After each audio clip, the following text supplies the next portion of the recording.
Olá! Hoje a gente dá uma olhada num material sobre as origens e os conceitos do Espiritismo de Kardec e vamos pensar juntos em como deixar essa apresentação ainda melhor, mais redonda. Vamos direto ao ponto, então. A relação entre a investigação do Kardec, aquela parte mais empírica, e a doutrina que surgiu dali. Exato. A gente viu ali, sabe, uma chance clara de fortalecer essa ponte entre o que o Kardec observou, investigou e como a doutrina acabou sendo formalizada. Isso pode de verdade ajudar o leitor a sacar melhor o método espírita. O texto atual, ele já descreve bem a jornada do Kardec, né? O ceticismo no começo, a observação lá das mesas girantes, a hora que ele se convence que precisa estudar a fundo. Sim, essa parte tá lá. Mas a ligação, sabe, entre aquela observação rigorosa e o porquê foi crucial criar essa estrutura toda, termos novos, um objeto de estudo claro, um método, essa ligação parece mais colocada lado a lado, entende? Entendo. Do que desenvolvida como uma coisa natural, uma progressão lógica quase inevitável que nasceu da investigação. Ah, tá. Então parece que falta mostrar como aquela percepção de uma nova lei que ele viu nas sessões não só aconteceu, mas meio que pediu, exigiu a codificação como uma resposta de método mesmo. Precisamente. Não foi só uma escolha dele, tipo, vou organizar isso, mas uma necessidade que brotou da observação. É isso? Exatamente isso. O que a gente vê aqui é a chance de costurar essa conexão de um jeito mais claro, mais explícito. Mostrar que a codificação não foi só o produto final, sabe? Mas o processo mesmo, que o Kardec teve que desenvolver por causa do que ele estava vendo. A fraqueza hoje é essa justaposição, investigação aqui, codificação ali, como dois blocos. A sugestão é integrar mais, mostrar causa e efeito direto. Depois da parte que fala das primeiras experiências dele, quando ele conclui que precisa estudar a fundo. Sim. Ali já dava para emendar a ideia de que para conseguir fazer esse estudo sério, ele precisou criar ferramentas. E aí sim apresentar a criação dos termos como espiritismo, perispírito, lá da seção 3, e a definição do objeto de estudo da seção 4. Ah, boa! Como sendo justamente os instrumentos que ele precisava forjar para poder fazer aquele estudo que ele viu que era necessário amarrar melhor, né? Amarra muito melhor. Outra ideia pegando o gancho. Aquela citação sobre termos novos para coisas novas. Sei. Em vez de só jogar como uma justificativa para criar palavras, mostrar como isso revela o rigor do Kardec. Era um passo metodológico fundamental, entende? Faz sentido. Tipo, nomear para poder analisar, classificar, comparar. Como qualquer ciência faz quando encontra algo novo. Sem nome, como é que você analisa de forma sistemática? Não dá. Total sentido. E talvez, olha só, quando lista as obras principais, o Livro dos Espíritos, Médiuns, etc., em vez de só listar, talvez indicar rapidinho como cada uma foi um passo lógico, uma resposta para as perguntas que surgiram da investigação inicial. Por exemplo, o Livro dos Médiuns veio para detalhar a mecânica da comunicação que ele observou nas mesas. O Evangelho para explorar as consequências morais que ele percebeu. Nossa, perfeito! Isso transformaria a lista de livros que às vezes parece só um apêndice numa demonstração viva do desenvolvimento metódico dele. Reforça a ideia de processo, de construção. Exato. Ótimo. Agora, pensando em como o leitor recebe isso tudo, isso me leva a um outro ponto importante. A clareza sobre para quem é este texto final e qual a mensagem principal que a gente quer passar. Acho que definir isso melhor, o público e o propósito, pode fazer o texto ter um impacto bem maior. O material hoje, ele passeia pela biografia do Kardec, conta um pouco da história da sociedade parisiense, aí explica umas coisas técnicas, tipo a diferença de espiritismo e espiritualismo. Sim, cobre bastante coisa. E depois define a doutrina. Tudo isso é super importante para as origens e conceitos, claro. Mas essa mistura toda pode deixar o leitor meio, tá, mas isso é para mim, que sou leigo, ou é para quem já manja e quer um resumo, ou é um negócio mais acadêmico. Essa indefinição para mim é a fraqueza aqui. E o risco é aquele, né? Tentar falar com todo mundo e acabar não engajando de verdade ninguém. O iniciante talvez se perca nos detalhes técnicos, Exato. e quem já conhece talvez sinta falta de um aprofundamento maior, em certos pontos. Perfeito. A sugestão, então, é afinar esse foco. Não precisa, talvez, nem mudar tanto o conteúdo, mas ajustar a ênfase, a organização, sabe? Pensar quem é o leitor ideal que a gente está imaginando. O que ele precisa levar com ele depois de ler isso aqui. Certo. E como a gente poderia fazer isso? Por exemplo, se a ideia for uma introdução para quem está chegando agora, para o leigo, Uhum. talvez simplificar um pouco aquela discussão mais técnica da diferença espiritismo e espiritualismo, ou aquela lista detalhada dos espíritos que colaboraram, que pode ser meio too much para quem está começando. Pode ser? E por outro lado, talvez dar um pouquinho mais de espaço para a parte das consequências morais lá no final, que geralmente conecta mais fácil com quem está buscando um primeiro contato, né? Sim, faz sentido.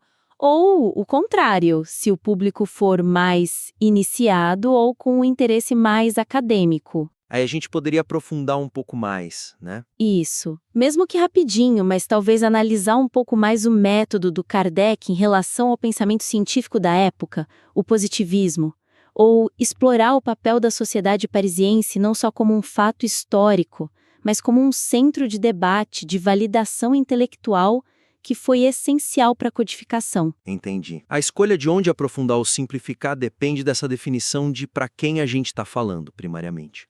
Exatamente. E às vezes, olha, uma frasezinha de abertura ou de transição já ajuda horrores a ajustar a expectativa do leitor, né? Com certeza. Algo tipo, olha, para entender as bases do espiritismo, é fundamental a gente olhar tanto para a jornada do Kardec quanto para os conceitos-chave que ele organizou. É isso que a gente vai fazer aqui. Pronto. Já sinaliza que vai ter esses dois lados, o histórico e o conceitual. Sim, um pequeno ajuste na bússola que pode fazer toda a diferença no fim da viagem da leitura. E isso, olha só, já me conecta com um terceiro ponto que eu acho bem relevante também, Manda. que é sobre realçar mais o que tornou a abordagem do Kardec tão única, tão impactante para a época dele. Sabe, articular essa singularidade com mais força pode deixar o material ainda mais relevante. Ah, entendi.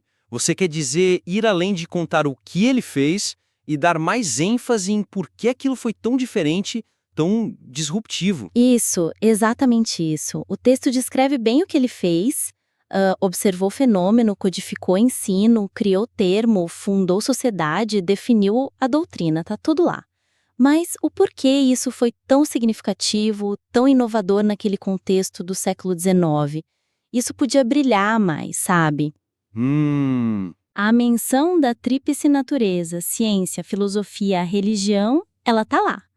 Mas o caráter quase revolucionário dessa síntese e a tentativa de aplicar um método racional de verificação cruzada em fenômenos espirituais, Que era algo totalmente fora da curva para a época, né? totalmente, buscando se diferenciar tanto do misticismo meio vago, sem método, quanto do materialismo científico que negava tudo de cara, essa ousadia dele, essa ambição do projeto, podia ser mais palpável no texto. Falta um pouco daquela sensação de uau, isso foi realmente uma virada de chave. Entendi perfeitamente. A fraqueza não está na falta de informação, mas talvez na falta de holofote sobre o pioneirismo da coisa toda. A sugestão seria, então, incorporar elementos que sublinhem essa ambição, essa originalidade do projeto do Kardec. Exatamente. Destacar mais a aplicação desse método de análise comparativa, racional, para as comunicações. Enfatizar que o trabalho dele não foi só receber mensagens, sabe? Mas construir um sistema coeso a partir de milhares delas, que vieram de fontes diversas. Um trabalho imenso de triagem, né? Imenso. De comparação, de buscar a lógica ali no meio. E talvez dar mais peso para a visão integrada que ele propôs. Essa busca por conciliar investigação empírica, reflexão filosófica e desenvolvimento moral. E isso era muito incomum na época. Fiquei pensando em como costurar isso no texto. Por exemplo, lá no começo, quando apresenta o Kardec e o ceticismo inicial dele. Sim, Talvez ali já desse para dar uma pincelada rápida sobre o clima intelectual da época. O século XIX, o positivismo bombando, mas ao mesmo tempo uma febre de interesse popular e até científico por fenômeno mediúnico espiritual. Ah, sim, o contexto ajuda muito. Colocando nesse palco a proposta do Kardec de um estudo sistemático, científico no sentido que ele usava, né, dos espíritos, ganha uma relevância, uma originalidade muito maior, né? Ótima ideia. Contextualizar para realçar a diferença. E quando mencionar a codificação do Livro dos Espíritos? Que é o marco inicial. Isso, talvez enfatizar que o diferencial não foi só a quantidade de mensagens recebidas, mas o processo de comparação e fusão, como o texto menciona. A busca ativa por coerência, por princípios gerais por trás das respostas. Foi um esforço de sistematização racional, como você mesmo disse antes. Ou seja, encontrar a lógica e a ordem naquilo tudo, e não só juntar um monte de coisa. Perfeito, não foi só compilar, foi construir um sistema lógico. Exato. E naquela parte que define o espiritismo como ciência, lá na seção 4. Talvez um contraste rápido, mas explícito ajudasse. Comparar com a ciência materialista da época, focada só na matéria, ou com o espiritualismo filosófico que não tinha um método de investigação experimental, sabe? Isso ajudaria a posicionar o espiritismo nesse lugar único que o Kardec queria criar. Sim, colocar em perspectiva, né? E por fim, acho que vale reforçar a ideia da terceira revelação. Certo. Não só como um pacote de informações novas, mas como a revelação de leis. Leis espirituais universais, que o Kardec e os espíritos viam como análogas às leis físicas. Leis que poderiam ser estudadas, entendidas. E aplicadas para o progresso.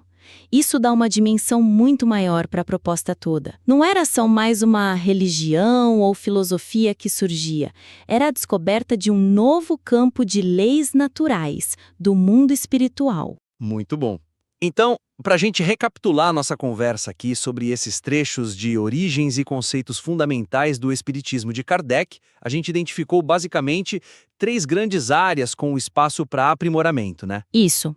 A primeira foi fortalecer a ligação de causa e efeito entre a investigação empírica do Kardec e a necessidade de criar toda a estrutura doutrinária. A segunda, clarear o foco no público-alvo e no propósito central do texto para que ele converse melhor de forma mais eficaz com o leitor que a gente quer alcançar. Certo. E a terceira, dar mais destaque para a singularidade e para o impacto da abordagem do Kardec na época dele, mostrando quão inovadora foi a proposta. E aí, as sugestões práticas que a gente discutiu para isso foram integrar de um jeito mais natural a narrativa das descobertas com a criação dos conceitos e do método, usar ajustes na ênfase ou mesmo frases de transição para alinhar melhor o conteúdo com o público e contextualizar mais a inovação do Kardec. Isso, enfatizando a sistematização racional, a proposta da tríplice natureza como algo realmente disruptivo para o século XIX. Exatamente. São caminhos, né, para deixar o material que já tem um conteúdo muito bom, ainda mais coeso, mais direcionado e com mais impacto, explorando a própria lógica interna de como o espiritismo se desenvolveu. Exato, acho que são pontos que podem fazer bastante diferença no resultado final. Bom, esperamos que essa nossa análise traga aí umas perspectivas úteis para refinar ainda mais esse trabalho, que é importante. Se você revisar o material com base nisso, ou se tiver novas ideias a partir da nossa conversa, vai ser um prazer receber o texto de volta para a gente continuar essa discussão, tá bom?